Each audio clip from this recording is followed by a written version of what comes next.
O Gabriel perguntou aqui o que você acha dessa teologia da prosperidade. Acho que ela é uma bosta, né? Só para dar o contexto, né? O que é essa teologia da prosperidade? A teologia da prosperidade, que é uma coisa que foi desenvolvida do ponto de vista da sistematização no século XX, aí por 1950, ela começou a ser, obviamente, desenvolvida no capitalismo americano. Ela não foi desenvolvida na África. A América Latina produziu a teologia da libertação na mesma época, em que os Estados Unidos produziam a teologia da prosperidade. Que era o quê? Era um apaziguamento para que o crente manifestasse toda a sua luxúria, toda a sua ganância, toda a sua avidez. Em vida terrena. Não espere a e matasse a transcendência eterna. Porque a transcendência eterna tira do indivíduo aquela avidez de ficar rico a qualquer preço, de atropelar de qualquer modo, faz o cara ter pensamentos éticos, não vale tudo.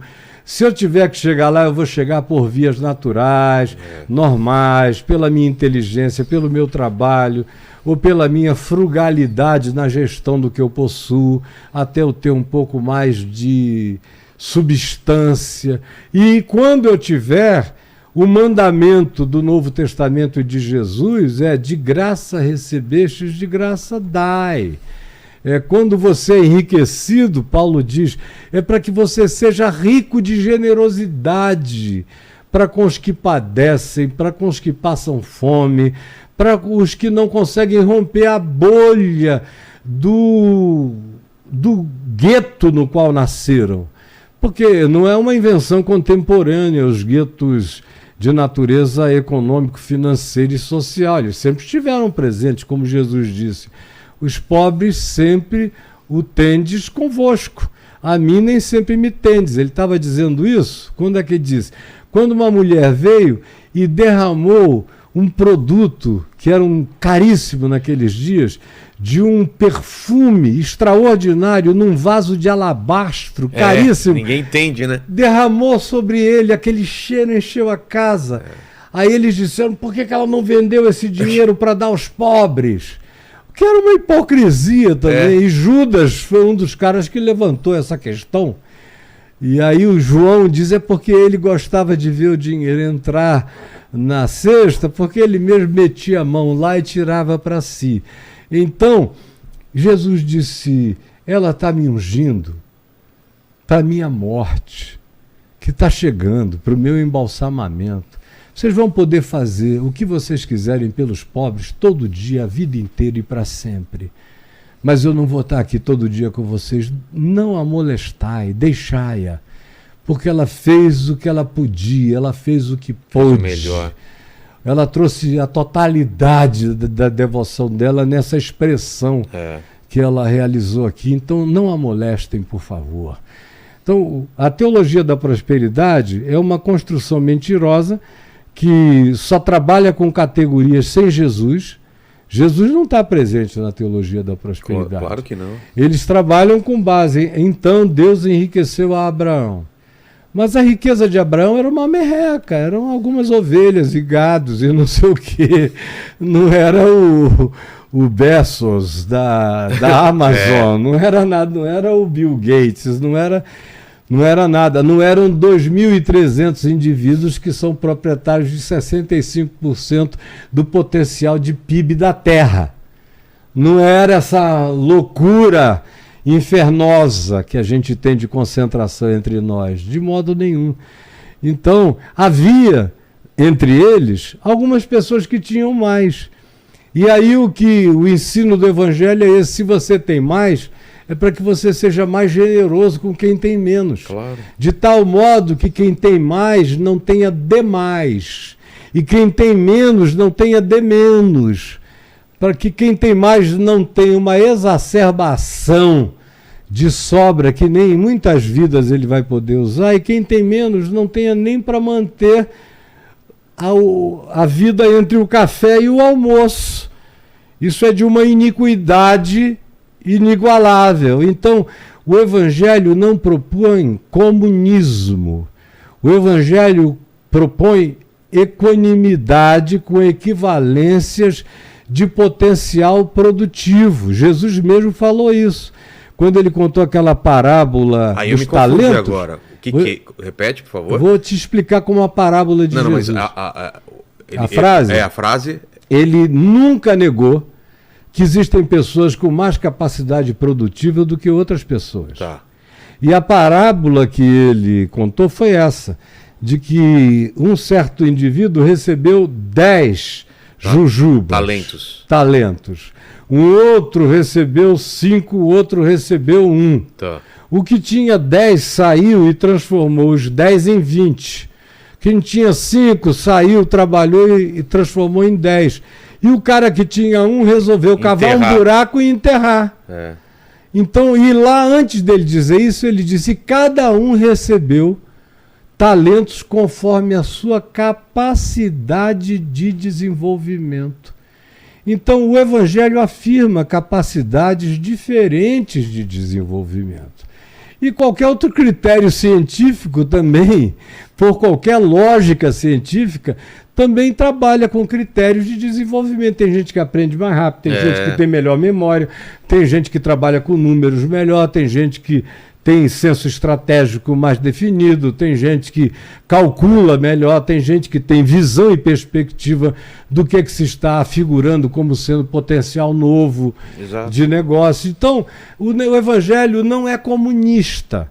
O Evangelho é comunitário na perspectiva de ensinar, e aí não é moral e nem é legislativo nesse sentido, é ético.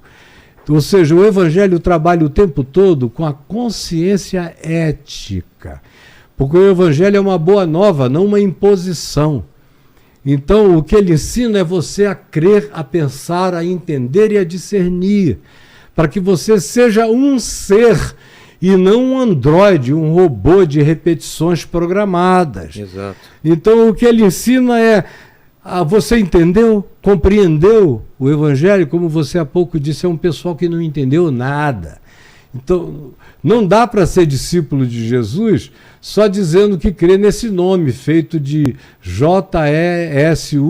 Isso não significa nada, esse nome. Esse nome tem que corresponder a um caráter, ao caráter de Cristo Jesus, ao caráter do Evangelho. Senão é um apelido que você pode botar em qualquer um. Você podia dizer: quem vai ser entrevistado por mim é o Caio. Aí vira um monte de gente aqui para me ouvir e ser um Caio bicheiro que veio aqui, ou um Caio matador do Esquadrão da Morte no tempo que ele se divulgava, um Caio com outro caráter. Então Jesus é só um nome, que era muito comum em Israel. Não era um nome único, era um nome como José, como Simão, como Judas, como Robertinho, como qualquer outra coisa. O que fazia e fez do nome de Jesus o nome sobre todo nome foi a pessoa de Jesus, o caráter de Jesus. Então, esse nome, e nada, é a mesma coisa, a menos que ele descreva o caráter e a pessoa de Jesus e o ensino de Jesus. Então, no Evangelho, o que você vê é a ênfase no aprendizado da consciência de Jesus. Se você quiser ser meu discípulo, venha após mim e me siga. Aprendei de mim, porque eu sou manso e humilde de coração e achareis descanso para as vossas almas. É uma absorção de Deus em Cristo no meu ser, já aqui e agora, para que eu, conforme a minha capacidade, e às vezes eu tenho a capacidade de produzir, e a minha produção pode ajudar outros a terem o que eles não conseguem fazer por eles próprios. E eu ajudo esses que, por outro lado, conseguem fazer coisas que eu, na minha capacidade de determinados tipos de produção, não sei fazer em outras áreas. Eu sei ganhar dinheiro e ajudo a ele, mas ele sabe passar o dia ajudando carentes e necessitados. É por isso até que ele nem ganha tanto dinheiro, porque o grande tesouro dele é ajudar quem está na miséria. E porque o grande valor da vida dele é fazer esse socorro. Então o Evangelho não trabalha como dinheiro, como capital único da vida. Os capitais são os teus dons, são os teus talentos, são as tuas capacidades, e cada um que desenvolva o que possa, sem nenhum tipo de arrogância supremacista, sabendo que nós somos extensão uns dos outros, e quem pode ajuda quem não pode, e quem não pode me ajuda com o que eu também não sei, não posso e não consigo. É uma troca permanente. Por isso a imagem que Paulo usou para definir esse corpo de discípulos foi corpo de Cristo, aonde cada um de nós é braço de uma coisa, é olho de uma coisa. Eu estou aqui como uma boca, ou eu estou aqui como um cérebro falante. Nem todo mundo tem o meu cérebro, nem todo mundo tem o meu olhar, nem todo mundo tem o meu vernáculo, nem todo mundo tem a minha verbosidade, nem a minha análise. Agora, eu não tenho uma quantidade enorme de outras coisas que outras pessoas têm e me ajudam, e me servem com elas, e me socorrem, e me amparam, e pavimentam o meu caminho. Eu estou aqui falando. Quem está sentado ali é a minha querida, que veio para me ajudar, a Liane, porque o senso estratégico dela é muito melhor do que o meu. A visão dela de perspectiva de possibilidades contemporâneas em alguns aspectos técnicos, digitais, isso e aquilo, é infinitamente superior a mim. Então, eu tenho coisas que eu estou dando aqui e tenho coisas que eu vou receber dela dali. Perfeito. Assim como eu estou recebendo o teu serviço e o do Paquito. Exato. Sem o serviço do Paquito, a gente estava mudo aqui. Tá vendo? E, viu? E sem as tuas perguntas, eu estaria calado até agora. Exato. Então, é troca permanente. Isso é evangelho.